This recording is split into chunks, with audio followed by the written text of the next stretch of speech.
This is Making Stitches, and this time we're looking ahead to the 2025 Woven in Kirklees Festival with its curator, Nat Walton. I think for me, it's just the thing that makes us different. I don't know anywhere else that it gives the community the permission and the support to say this is your festival. And I quite often get a question which is, but what about quality? You know, and it's like, I trust the communities to have that high quality in terms of what they deliver. And I think that's what makes the Woven Festival so special, is that it's people coming together to do it. We brand it, we bundle it all together, we make sense of it, we tell the narrative of it, we're a spokesperson for it, but the heart of the Woven Festival is its communities, and that's I don't see that in other places, the way that it's really kind of embedded itself in Kirklees. So that is the magic of the Woven Festival for me.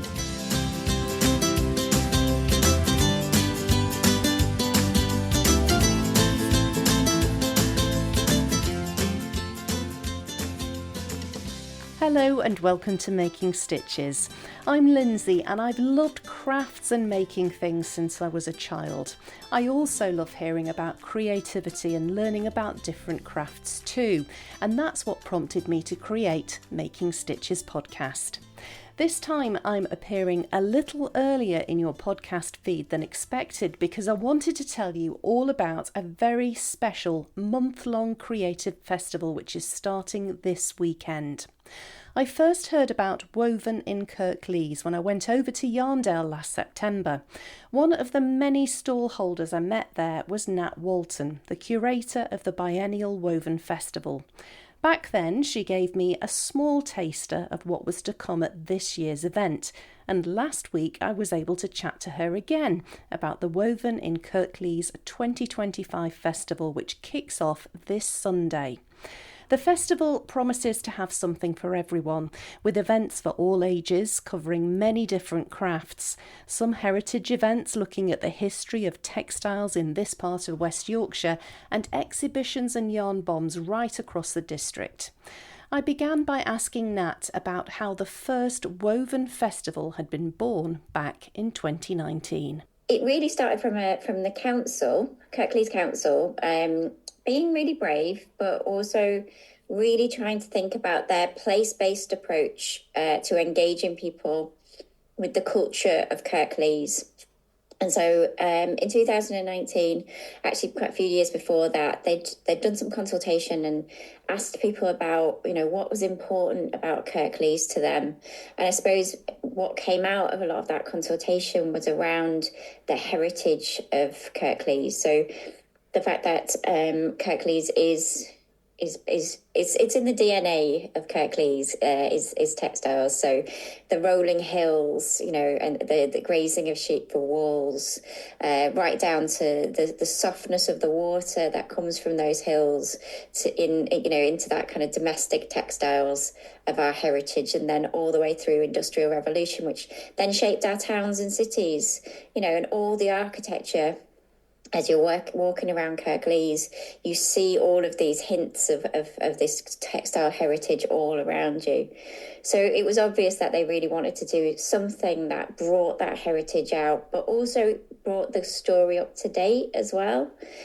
So we were commissioned, my company Hatch was commissioned in 2019 to look at not just bringing in a festival and going, there you go, Kirklees, you've had a Kirklees Textile Festival, but to start those conversations so that it was really ground up and looked at what communities wanted, but also how do we start to unearth some of those hidden conversations, but also some of those hidden organisations, especially around things like careers in textiles. So we've got some good relationships with textile industries as well. So that's where it kind of started. And I suppose in 2019 was our real pilot year to see if we would get traction. And how has it evolved since then? So in 2019, we had like 5 months to pull things together. just because of timings and things like that. They really wanted it to happen at the same time as the graduation at the university so that we could pull in the graduation textile shows, which is brilliant. It did give us a very tight deadline to work to. So we put lots of calls out. We worked with different groups. And to be honest, the generosity and passion of Kirklees textile enthusiasts really came out even in the first festival. And I remember, putting this call together and saying, anybody who wants to do their own thing as part of the festival, we can banner it up as woven, and we can give a little bit of support in terms of event management and things like that. And we had 110 events in 9 days on that festival. Wow. And it just amazing in terms of that communities coming out. And we also kind of we did commission some works at that point as well, so getting organisations on board to work with communities, working with the businesses and industries to open their doors to say, these are still active mills, working with the university to think about careers days and things like that. So we'd already, I suppose, set some of that framework in place with that pilot of how we wanted to work and how people could get involved. And then it evolved into 2021, which was obviously our COVID year, our COVID journey into making a festival happen. But again, the Woven Festival, because it has so much resonance with people in Kirklees, people really did come out and use the festival in the way that they wanted to over COVID. So we did a call out online and said, do you want to yarn bomb something big? And they went, yeah, we do. So, and then we put a poll out to say, what do you want to yarn bomb then? And it unanimously came back with Huddersfield train station. So we enlisted the support of Wild About Wool and various different freelancers to be able to make that happen. But the community just again came out in force, and we asked people to knit little squares, and that we would pull them together in a design, and we got 14,000 squares came back, and it was brilliant because we had at the Huddersfield train station. So if any of the listeners are going, oh yeah, I passed through there, they'll know that we've got a couple of cats. And those cats have got an incredible social media following. So once they got wind of it, they put this call out on their social media. We started getting these squares from across the world. It's got squares from Australia, Egypt, all sorts of different places where people have moved from Huddersfield to far-flung areas but wanted to contribute back into something for Huddersfield during COVID. So it was just absolutely amazing. And like I say, being able to work with those communities at a time when people really needed something to come together with. And this just meant that they could do it at home. And then brilliantly, we were coming out of lockdown, coming out of the roadmap with days before the festival. So we were like, can't we do a festival? We definitely know we've got a yarn bomb, but can we actually pull a festival together? So it was great that the timing just worked out so that we could actually start putting on events that people could socially distance, get to and really kind of, just come out and celebrate being together. So, yeah, COVID year was a really interesting, difficult, but a really special year, I think, for creativity, bringing people together. It was certainly a time when people, I think, maybe had the mental space to actually be creative, wasn't it? Because everybody's timetables had been utterly wiped, and we were looking for something that was stimulating and uplifting, and making things with your hands kind of ticks those boxes. So I guess it was ideal for you. But how nice that a local festival had such a wide reach with your yarn bomb donations. And I think the lovely thing was we kind of learned how to make communities online as well, which was really interesting. And, we had Facebook groups for new knitters. And I do remember seeing a photo on the chat group where, they were saying, oh, this is my first square and it's more like a triangle. And everybody around them was just like, don't worry, practice makes perfect. It's just, you've got just a few little more tweaks and you'll get to your square. And it was just a really supportive time to be able to make something like that. And I suppose for us as curators, it was just a real privilege to help make something happen when people really needed it. So yeah, I think that's going to be one of our kind of most special memories of Woven, definitely. How lovely. And what can people look forward to this year then? So lots of different things. This year we've really, because of the cultural and funding landscapes, we have been able to secure funding, but nothing like we've been able to before. But I don't see that as a bad thing for us, because the more we want to shift into community ownership, the more we want communities to do themselves and for us to take a support role. So we've got 130 events happening in 1 month.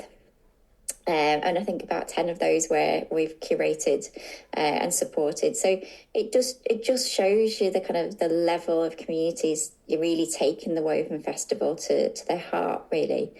And that includes everything from, making with circuits to museums and galleries opening up, Cone Valley, Skelmanthorpe Textile Centre. They're all opening their doors and doing great work for Woven.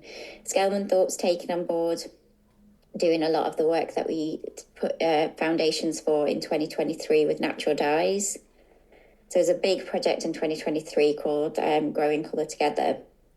And we did a lot of work around what to grow, how to grow it, and how to make it into a natural dye. So they've really taken to that and are doing more natural dye work. So yeah, in the communities, there's everything from lots of local yarn bombs. We've got a yarn bomb trail. So if you came over, you can if you came over in your car, get the map out. I did this last year, the year before, sorry, and it was absolutely brilliant, just finding the yarn bombs in different communities. It's absolute joy. So yes, the community is coming out and doing all of that work.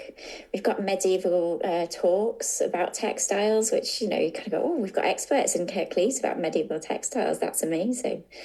And that's what I love about the festival. You kind of look at the programme and go, oh, that's interesting. Didn't know we had that kind of specialism here in Kirklees.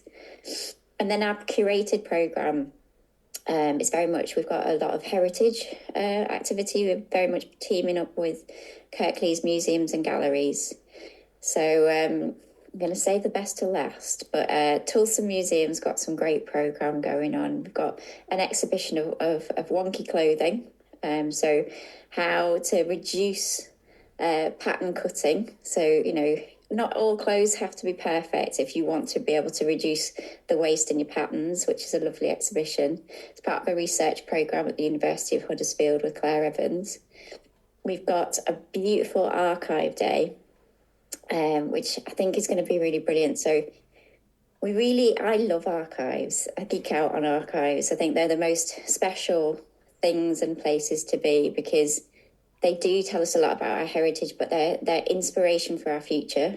And I think if you're an artist or creative, mooching around in an archive can just give you so much inspiration. So we've invited a number of archives to bring some of their archive out for the day at Tulsa. So I'm hoping 2027 will just be full of great projects that have been inspired by archives as well, which would be amazing. And they've also at Tulsa got a great event, which is the Red Shed Players. And they're doing a reading of AI versus the Luddites. So we're really embracing that history and where we are at the minute in terms of technology. So again, that will be really good fun. But with some really important points about, where AI is taking us and, industry and copyright and loss of jobs and things like that with automation. So again, a really brilliant event, and that's on the 22nd of June.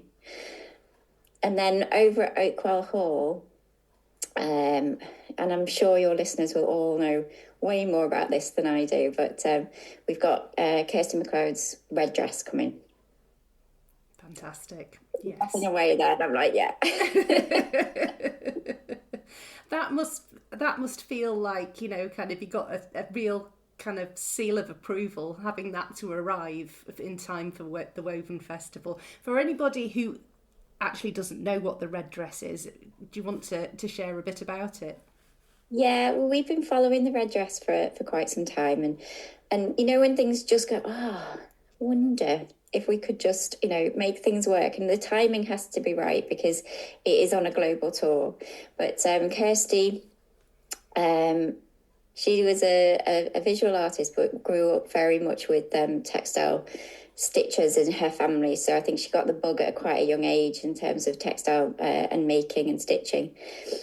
She was then, I think she travelled a lot and was inspired by lots of different cultural stitch techniques. And one of her smaller projects, she took a jacket out and I think got people to stitch into a jacket. And I think that was the birthplace for the red dress, which she then started, I think, 2009. So it's a very long project. It's actually got a Guinness Book of Records for the biggest collaborative embroidery project. So, that's how big it is.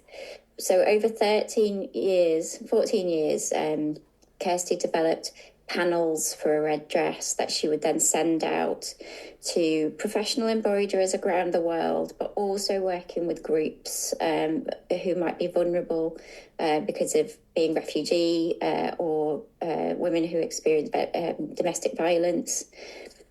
So bringing all of these people, if not physically together through stitch, and that's what we really loved as part of the Woven Festival, that this dress, this amazing piece of work, could kind of really embody everything that we want to do in bringing communities together. So the dress is made up, I think, of 87 panels, which went out across the world, and it's 51 countries that have made their mark on the dress, and 380 embroiderers who've all been asked to embellish the panel, but also thinking about not just anything, but about their identity, their cultural identity. So this dress just represents so many people, so many cultures, all in this one iconic object. So it's absolutely beautiful for us, the year we celebrate communities, to bring the red dress to Kirklees. It was just one of those magic moments where you go, yeah, that would really showcase what it is that we're trying to do here. So yes, it's going to be at Oakwell Hall in Bristol from the 1st to the 30th. And it'll be open on Saturday, Sunday, Monday, Tuesday and Wednesdays from 12 to 4. We have put a booking system in place because we are a little bit worried about queues and people getting to Oakwell, and we just don't want to disappoint anybody who turns up and there's a big long queue if they haven't got the time to wait. So yeah, we're expecting a good audience to come and see the red dress, because it's the first time really it's been on display for more than a day in West Yorkshire. So we're, again, just something lovely to be able to kind of give back to the people of West Yorkshire as well. That's fantastic. Just the I guess the cherry on the cake kind of thing, to have such a significant piece of work to be with you during your festival. What can visitors expect when they come to see the red dress? Are there any kind of community projects based specifically around that at Oakwell Hall? There aren't, I'm afraid. There's just the opening day. So the 1st of June will be our launch day. And what we've asked on the launch day is that communities have come together to showcase their projects. So not something that we've directly commissioned because of the red dress, but we do have beautiful projects in Kirklees and West Yorkshire where communities come together to celebrate stitch. And it's a moment for those projects to come out and say, do you know what, this is the kind of thing that we do. And again, get a bit of inspiration from the red dress. And then we've also invited some traditional textile skill makers. So we've got Dorset buttons, and we've got lace making, and we've got, I'm going to get it wrong again, aren't I? Sashiko? Japanese print. Thank you. That sounds good to me. So we've got it's a day of kind of celebrating those different cultural stitches and people coming together. So the opening day is really our day to bring communities together, celebrate the Woven Festival in at the same time as the red dress. But Oakwell Hall itself has some incredible textile heritage as well, and some incredible textile pieces that you can see whilst you're there. Saturdays, we've got artists involved who are doing Stitch Saturdays, which encourage kids to stitch, because that's another big thing for us, which is about making sure that young people really engage with stitching, because the amount of kids who don't know how to put a button on, the amount of parents who don't know how to put a button on is quite remarkable. So again, the whole festival is about, really kind of embedding those skills and understanding why it's important, to learn to stitch. So those will be happening as well. So it'll be a lovely opportunity just to see the red dress. We're also showing the film of the red dress as well, so you give yourself enough time to make sure that you have a look at that. And Oakwell's got, so much land around it. That's a brilliant walk as well. So I do recommend that people, add that into their time. So if they're mobile enough, it's got beautiful, beautiful landscape as well. How amazing. Well, I have to say, considering Kirklees and certainly West Yorkshire is known for its wool. I'm in Manchester, which is known for its cotton, and the fact that this woven festival kind of covers all bases. You've got embroidery. You've had tours around the Stylecraft mills, which I know an awful lot of crocheters and knitters use their yarns, and you've and your yarn bombs and everything. You've got something there for everybody, haven't you? We do. I think the best thing to do if you're thinking about coming over to the Woven Festival is to get online, because it happens over the month. So there's no kind of one day where you could go, I'll go on that day and I'll be able to see everything. It all pops up over the days across the month. So go online, get your paper ready and your pen, and map out what you want to see across a month, basically. And try and go, if I go to that, I could go to that as well on that day. So maximise your woven days, basically, is what I would say. Absolutely, and you're really very easy to get to as well in Kirklees, aren't you? On the motorway network, the rail network, and everything. So it's if you're coming from out of the district, it's not too hard to find. No, it's really great. I mean, it's really accessible. It's really central, which is good. I think just some of the more rural areas, just make sure you've got your sat nav on and you can, find your way through to some of those more rural places. But, they are the heart and soul of textiles as well. So it's definitely worth a visit. So I actually live in Wakefield, and I go over to Kirklees, and there's a point where you kind of come over a hill and you can see Castle Hill in the background. And it really, for me, who wasn't brought up in Yorkshire, I kind of go, wow, that is Yorkshire. It really does embody everything you think about as typically Yorkshire. So if you're not used to the area, I just think it's a great place to come and visit. And then, you've got a way to explore the place through the Woven Festival. So I think that for me is if you're a visitor, that's a really lovely experience, which is I get to see the Woven Festival, but I really get to explore somewhere new that is just steeped in heritage. Oh, that's fantastic. Now, I'm going to turn this on you, and you mentioned about the yarn bomb being one of your highlights, but obviously running this since 2019, what would you say was, have you got any other particular fond memories of things that have happened?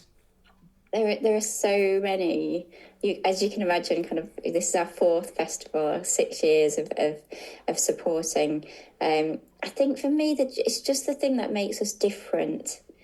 I don't know anywhere else that it gives the community the permission and the support to say this is your festival. And I quite often get a question which is, but what about quality? And it's like, I trust the communities to have that high quality in terms of what they deliver. And I think that's what makes the Woven Festival so special, is that it's people coming together to do it. We brand it, we bundle it all together, we make sense of it, we tell the narrative of it, we're a spokesperson for it, but the heart of the Woven Festival is its communities, and that's I don't see that in other places, the way that it's really kind of embedded itself in Kirklees. So that is the magic of the Woven Festival for me. That's fantastic. Looking ahead to, you mentioned the fact that in 2027 you're hoping to see some work that's been inspired by the archives that are going to be on display. What other things are you hoping for the future of Woven? So like everybody else, obviously we've got to look at funding bids and do a lot of work to get ourselves into a position ready for 2027. But we are starting to have some really incredible conversations with artists. We're really thinking about how we turn back to heritage for 2027. So if we were successful in all of the funding that we're going to go for, we're really concerned at the minute about the textile stories and how if we don't collect those stories, we'll lose them. So we really want to focus some time on making sure that those voices are heard, and that we've got that kind of heritage layer of the Woven Festival. But as usual, there will be an open call for everybody. People do love a theme, so heritage will be the theme, but we're also hoping to do some spectacular moments and some ways of making heritage contemporary. That's all I'm going to say. Very interesting. Watch this space then. Watch this space, definitely. Oh, that's absolutely fantastic. Well, thank you so much for your time. I've really appreciated kind of getting under the surface of it all, and it blows my mind just the scale of what you're doing, because it's incredible, really. All those different events and organisations and different community groups all coming together with a common purpose to share the love of textiles, which is just wonderful. Yeah, I think I was in a meeting this morning, and I think we're at a really brilliant time with textiles, and I think we're at that kind of point where you can say it's a movement. There's so many great things that are happening in Lancashire with the Textile Biennale. Sunnybank Mills in Leeds have just had their Threads Festival. Yarndale, where we first met. I think there's so much stuff that's always been happening and bubbling away, but I think there's maybe again it's a technology thing, but it feels like crafts and textiles is kind of going, do you know what, that technology space over there, you can have that. We're going to really do it by hand, and we're going to pull out all the stops. And I feel like we're at a point where there's such a critical mass around textiles that, yeah, we've got a strong voice, which is great. Absolutely, and long may that continue. Absolutely. Well, Nat, good luck with it all. I'm very much looking forward to coming over and sampling a bit of Woven myself in the coming weeks, which I'll share when Making Stitches is back in the autumn. And thank you so much. It's been a real joy. Oh, it's an absolute pleasure. Thank you so much. And yeah, can't wait. And if listeners are coming, yeah, do tell us that you've been. There'll be surveys and things like that, but there's nothing quite like somebody saying, I heard you on a podcast, just to make your day. So yeah, do let us know. Thanks again to Nat for taking time out from all the busy build-up and planning to the Woven Festival to speak to me for Making Stitches. The festival kicks off in earnest this Sunday, the 1st of June, and there are events running throughout the month of June. To find out all there is to know about when and where everything is happening, check out the Woven in Kirklees Festival website. You can find a link to that in the show notes for this episode. I'm very much looking forward to going along myself, and will share my experiences there in a future episode. Thank you for listening. If you enjoyed it, please share it with your friends, and if you'd like to support me and my podcasting, you could buy me a virtual coffee through my Ko-fi page, or visit my Etsy shop where you can buy Making Stitches podcast merchandise and some of my crochet patterns. You can find the links to both of those in the show notes too. That's all for this time. I'll be back again in 2 weeks' time with more creative chat for you. Thanks again for listening, and until next time, take care and enjoy your crafting.